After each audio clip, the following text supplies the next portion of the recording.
দুয়ারে কড়া নাড়ছে বড় ইভেন্ট। এমন সময় বাংলাদেশ দলে কোনো আগুন লাগবে না, আর তার ধোঁয়া বাইরে থেকে টের পাওয়া যাবে না। তা কি হয়? ক্যাপ্টেন লিটন দাস নিজের দলকে তৈরি করছেন আসন্ন টি-20 বিশ্বকাপের জন্য, কিন্তু বলা নেই কওয়া নেই শামীম পাটোয়ারীকে বাদ দিয়ে দিয়েছে বিসিবির নির্বাচক প্যানেল। নিজেদের বোঝাপড়ার এই গ্যাপ কতটা প্রফেশনাল আমি জানি না কেন, বাট সিলেক্টর আমাকে কোনো কিছু নোটিশ ছাড়াই শামীমকে বাদ দিয়ে দিয়েছে টিম থেকে, উইদাউট এনি নোটিস।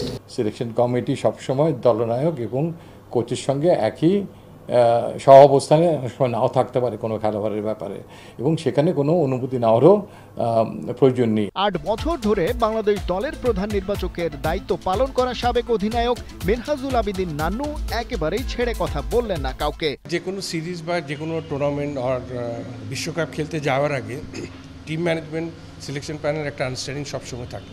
এটা কিন্তু মিসআন্ডারস্ট্যান্ডিং হয় না, একটা দুইটা ইস্যু নিয়ে একটা আর্গুমেন্ট হতে পারে, এই জায়গাটা এটা বাইরে চলে আসা এই সমস্ত আলোচনা, এটা তো ঠিক। এটা তো সবসময় একটা ঘরের মধ্যে আলোচনা হয়, ওর মধ্যেই থাকা উচিত। দলের সাথে নির্বাচকদের বোঝাপড়ার এই সংকট নিয়ে নান্নু যেমন কড়া কথা বললেন, এবার বর্তমান প্রধান নির্বাচকও ছাড় দেননি টাইগার ক্যাপ্টেনকেও।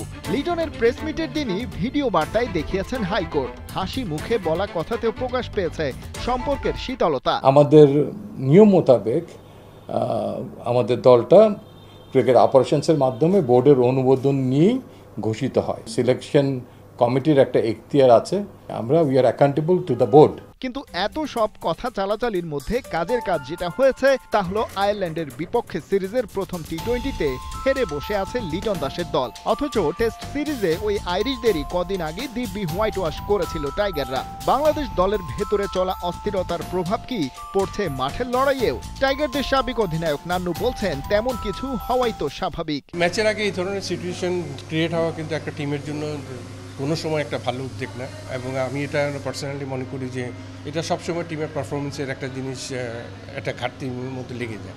প্রতিটা স্টেপে আমাদেরকে নিয়ে এটা সমালোচনা করেছিল।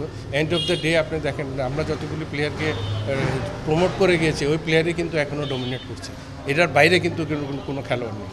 তো সুতরাং এগুলো নিয়ে আক্ষেপ করি না, কারণ এই সিলেকশন প্যানেলেরও যথেষ্ট দায় আছে, কারণ অনেক ডোমেস্টিক ক্রিকেটে সবাই বলে খেলা দেখতে যায় না। তো এই দিক থেকে আমি ঠিক বলতে পারবো না। তো আমার মনে হয় সিলেকশন প্যানেলের আরও ভালোভাবে কাজ করা দরকার। যে যাই বলুক আর করুক, দলের সাথে বোর্ড কিংবা নির্বাচক প্যানেলের সম্পর্ক যেমনই হোক, দিন শেষে সবাই নিশ্চয়ই জয়ী দেখতে চায় বাংলাদেশকে। তবে কেন প্রায় প্রতিবার বড় আসরের আগে ধিকি ধিকি আগুন জ্বলে টাইগার স্কোয়াডের অন্তরালে? কেন ওপেন প্রেস মিটে ক্ষোভ ছাড়তে হয় লিটন দাসকে? কেন একজন কোচ বা ক্যাপ্টেন পারেন না কোনো লং টার্ম প্ল্যান এক্সিকিউট করতে?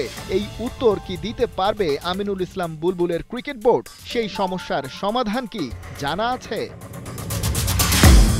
খালিদ জামিল, একাত্তর।